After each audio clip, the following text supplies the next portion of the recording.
Statistics का time series. क्या है? Time series.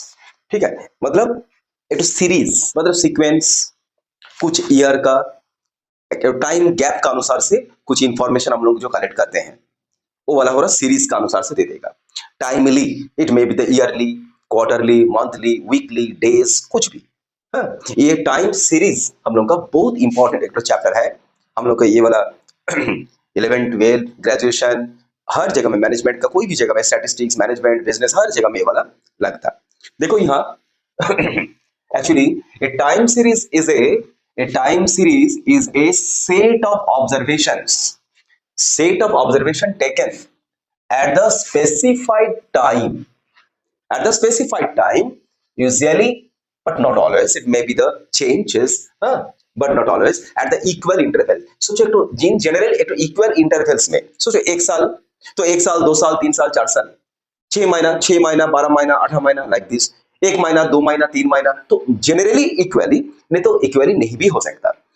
क्या हो रहा कि टाइम सीरीज है सेट ऑफ ऑब्जर्वेशन, एक ऑब्जर्वेशन को हम लोग सेट ले लिया, taken at the specified time के लिए।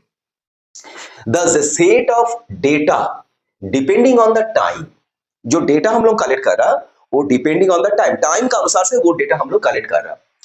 It may be the year, may be the quarter, may be the month, week, days, कुछ भी हो सकता है। It is called the time series. तो क्या बोलेंगे? ए सेट ऑफ डेटा, यहां से देखो, a set of data depending on the time is called time series.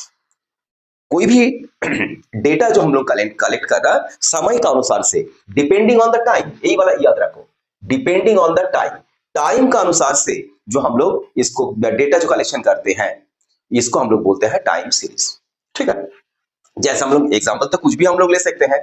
जैसे यहां हम एग्जांपल लिखे हैं, देखो, the annual production of the steel authority of India over the last 10 years, last 10 साल का production, annual production, annual production क्या हुआ उसका हम लोग एक तो रिकॉर्ड हम लोग लिखे हैं, डेटा लिखे हैं। अच्छा, देखो और एक तो देखो, जैसा monthly sales of a chemical industry for the last 6 months का सेल्स, हर महीना सेल्स कैसा किया, फर्स्ट मंथ, सेकंड मंथ, जनवरी, फरवरी, मार्च, अप्रैल, मई, जून, ये 6 महीना में सेल्स कैसा किया। तो इसमें क्या होता ना, ये सबसे हम लोग का ट्रेंड मालूम हो जाता जी, इन जनरल कैसे हम लोग का सेलिंग कैसा होता, इन जनरल हम लोग का प्रोडक्शन कैसा होता। टाइम सीरीज बहुत इंपॉर्टेंट, क्योंकि समय का अनुसार से हम लोग का डेटा कलेक्शन से मालूम हो जाता कि ये लोग का पैटर्न क्या है, ये लोग का ट्रेंड कैसा है, किस तरह से होना चाहिए, कैसा हो रहा, प्रीवियसली कैसे हुआ, लास्ट ईयर्स कैसे हुआ, लास्ट मंथ्स कैसे हुआ, लास्ट डेज ऑफ वीक्स कैसे किया। तो ये सारी चीज हम लोग का है। Analysis of the time series actually is the special importance to the businessman के लिए, तो हम लोग को इंपॉर्टेंट है, कोई भी बिजनेसमैन के लिए बहुत important. Economist, scientist, sociologist, geologist, research workers in the various discipline, कोई भी डिसिप्लिन में हम लोग एक तो डेटा हर समय हम लोग का कलेक्शन करता है, डेटा कलेक्शन समय का अनुसार, टाइम गैप का अनुसार से, in general equal, it may not be the equal, कुछ भी हो, हम लोग डेटा कलेक्शन करेंगे, वो कलेक्शन करके हम लोग उसका ट्रेंड हम लोग निकालेंगे। ठीक है समझ में आ रहा? Fluctuations in a time series are mainly due to the 4 basic types of variation. क्या बोला? 4 basic types, 4, ठीक है। वेरिएशन मतलब इसको हम लोग क्या बोल रहे हैं, मूवमेंट बोल रहे हैं, जो चेंजेस जो हो रहा है, वेरिएशन या movement. These 4 types are called the 4 components और एलिमेंट्स। ये 4 को क्या बोला जाता है, हम लोग का टाइम सीरीज का कंपोनेंट बोलेंगे। ये क्वेश्चन में भी, थ्योरी क्वेश्चन में भी आ सकता है। ठीक है, टाइम सीरीज का कंपोनेंट बोलेंगे या एलिमेंट बोलेंगे। ठीक है, तो 4 एलिमेंट या कंपोनेंट्स है यहाँ। वो क्या क्या 4 है? फर्स्ट होला सेक्युलर ट्रेंड और सिंपली ट्रेंड, सिंपल ट्रेंड मालूम होगा, এটা सेक्युलर ट्रेंड मालूम हो जाएगा। सेकंड हो रहा सीजनल वेरिएशन, सीजन का अनुसार से जो वेरिएशन, इसको हम लोग शॉर्ट वाइज दिया, देखो टी यहां मान लिया, सीजनल वेरिएशन को हम लोग एस मान लिया, सीजन का अनुसार। साइक्लिकल वेरिएशन और द साइक्लिकल फ्लक्चुएशन, इधर साइक्लिकल वाइज, जैसा उतार चढ़ाव, जैसे हम लोग को चेंज देखो होता है एक साल का, एक साइक्लिंग सिस्टम है, यह जनवरी से दिसंबर, या सोचो 1 तारीख से 10 तारीख, कुछ भी एक तो सिस्टम, कोई भी कंपनी में, कोई भी जगह में, हम लोग जिसका एग्जांपल हम लोग लेने जा रहा, वो एक तो साइक्लिकल सिस्टम हर जगह में होता है। इसे टर्नओवर, एक तो जाने के बाद लूपिंग सिस्टम। ठीक है, तो साइक्लिकल वेरिएशन होता है, उस हमने सी मान लिया। और इरेगुलर और the random movement also, irregular, random, suddenly it's happened something, suddenly ऐसा अचानक ऐसा हो गया, अचानक ऐसा, वो भी डाटा हम लोग करें तो वो भी उसको हम लोग आई मान लिया। चले ये चार किस्म क्या क्या बोला, चार तो कंपोनेंट या एलिमेंट क्या है, सेक्युलर ट्रेंड मतलब simply trend, seasonal variation, cyclical variation and irregular और द रैंडम मूवमेंट, ये चार। ठीक है, समझ में आ रहा क्या बोला? ठीक है, इसको हम जो इसको फिर देखो, वीडियो को एक बार नहीं, एक बार सुनने के बाद फिर इसको रिपीट देखो, क्या हम बोलने मांग रहा, समझने का कोशिश करो। ठीक है, any particular observation is considered to be the product of the effects of the four component, ये चार को लेके हम लोग कर सकते हैं। जो स्टैटिस्टिशियन एक्चुअली इसको प्रोडक्ट करके भी रिजल्ट करके हम लोग करते हैं, जैसे ये मान लिया सोचो simple trend, seasonal, cyclical, irregular, ये चार को हम लोग गुना करके मतलब प्रोडक्ट करके रिजल्ट कर सकते हैं, या नहीं तो साम करके भी हम लोग कोई स्टैटिस्टिशियन हो सके इसको साम करके भी हम लोग इसको कर लेंगे। तो अल्टीमेट ये चारों कंपोनेंट को एक साथ मिल करके मिलावट करके मल्टीप्लाइड करो या प्लस करो करके हम लोग इसको परफेक्ट सॉल्यूशन हम लोग को मिलता, मतलब एक तो स्टैटिस्टिकल डेटा कलेक्शन करके एक तो डिसीजन में हम लोग जा सकते हैं। ठीक है, ये तो एक्चुअली क्या है, मैनेजमेंट का टूल है। ये क्या है, टाइम सीरीज एक्चुअली सभी चीज, ये सभी मैनेजमेंट का टूल है। इसके लिए हम लोग को ये सारी चीज हम लोग को बनाना पड़ेगा। ये हो रहा स्टैटिस्टिक का एक तो बहुत इंपॉर्टेंट चीज। चलो हम लोग एक तो मैथ करेंगे। एक तो मैथ हम यहाँ दिए हैं देखो, और एक तो मूविंग एवरेज का एक तो मैथ दिया। यहाँ देखो ईयर साल दे दिया 1 2 3 4 5 6, कोई भी एक तो ईयर के यहाँ 2001 2002 2003 ऐसा दे सकता है। 1 2 3 4 हम ऐसे जस्ट दे दिया।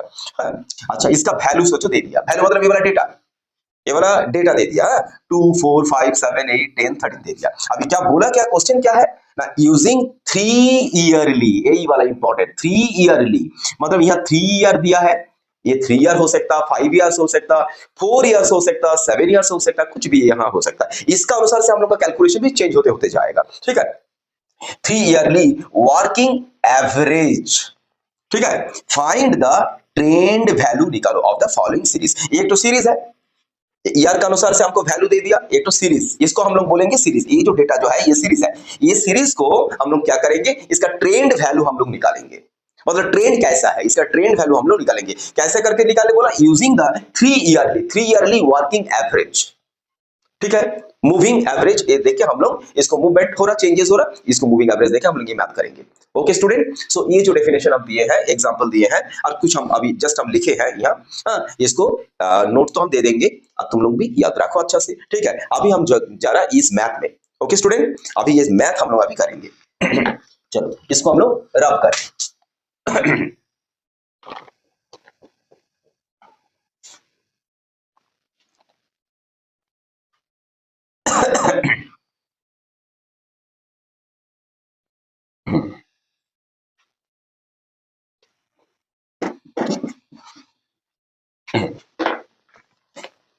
ओके स्टूडेंट, नाउ सी अभी ये मैथ तो अभी हम लोग करेंगे। ये मैथ तो हम लोग कैसे करेंगे, उसके लिए हम लोग को पहले क्या करना है, पहले तो हेडिंग लिखो। पहले क्या लिखोगे,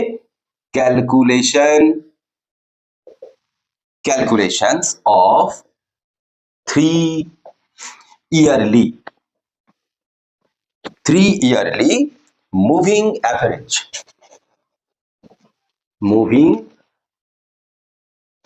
एवरेज, ठीक है। ये वाला तो हम हेडिंग दे दिया। ठीक है, ओके स्टूडेंट, इसका कैसे करेंगे देखो, अभी क्वेश्चन का अनुसार से हम यहाँ लिखेंगे, जो भी ईयर का यहाँ दिया नाम दिया, तो यहाँ तो हम लोग 1 2 3 4 ईयर दिया, जो दिया हम लोग वही लिख देगा 1 2 3 4 5 6 7, चलो 7 तक हम लोग को दे दिया। उसके बाद क्या वैल्यू दिया, चलिए हम लोग क्या लिखेंगे, वैल्यू लिखेंगे। ठीक है, ये वैल्यू प्रोडक्शन हो सकता, सेल्स हो सकता, जो भी जैसा कुछ अमाउंट हो सकता, कुछ भी हो सकता, जिसका बारे में हम लोग डिस्कस करने जा रहे हैं, जिसका हम लोग केस हम लोग देख रहे हैं, केस स्टडी कर रहे हैं उसका। ठीक है, यहाँ दिया 2 4 5 7 8 10 13। Okay student,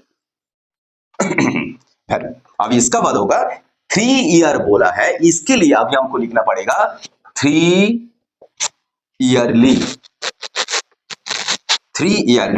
moving total. ठीक है, 3 ईयरली, अगर 5 ईयर होता तो 5 ईयरली लिखते, जैसा देगा उसी हिसाब से करना पड़ेगा। ठीक है, 3 ईयरली मूविंग टोटल, और इसका बाद इसी को हम लोग क्या करना है, एवरेज करने बोला, इसके लिए हम लोग क्या करें, इसका बाद 3 ईयरली मूविंग एवरेज करेंगे। 3 ईयरली मूविंग एवरेज,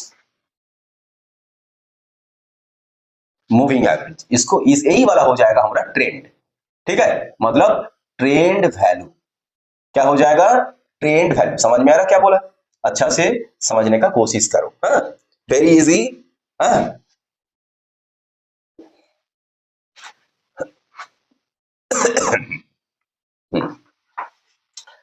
इसको अगर हम लोग दागी देंगे तो दागी भी दे सकते हैं।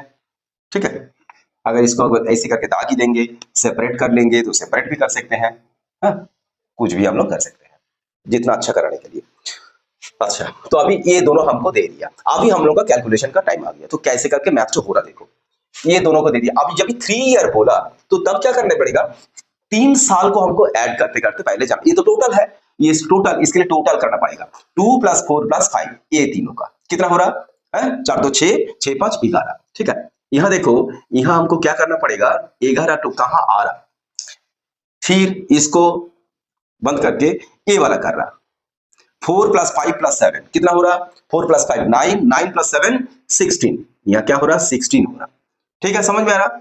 उसका बाद देखो 5 7 8, 5 7 12, 12 + 8 20, क्या हो गया, 20 हो गया। समझ में आ रहा।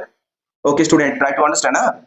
अच्छा, यहाँ क्या हो जाएगा, 7 + 8 + 10, 7 8 15, 15 + 10 25, क्या होगा इतना, 25।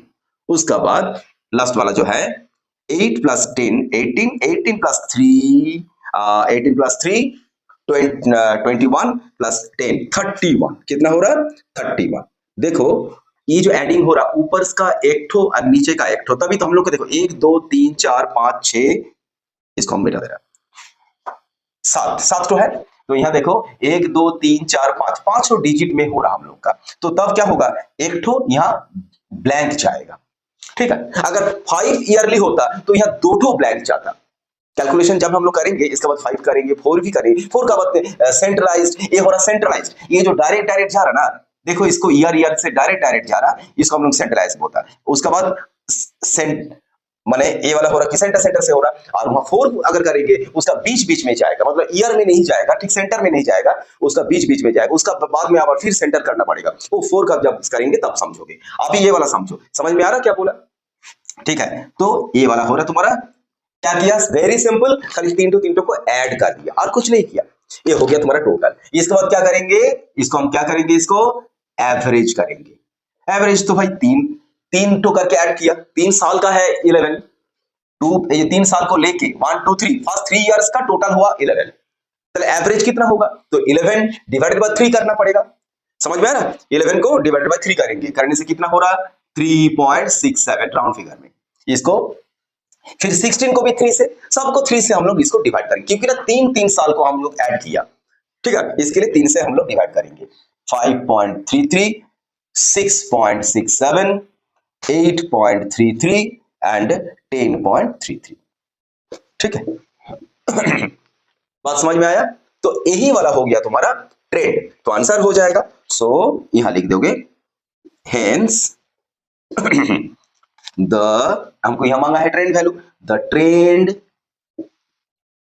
Values are, trend values are, इसको हम लोग लिख लेंगे 3.67, 5.33, 6.67, 8.33 एंड 10.33। ये हो जाएगा तुम्हारा आंसर।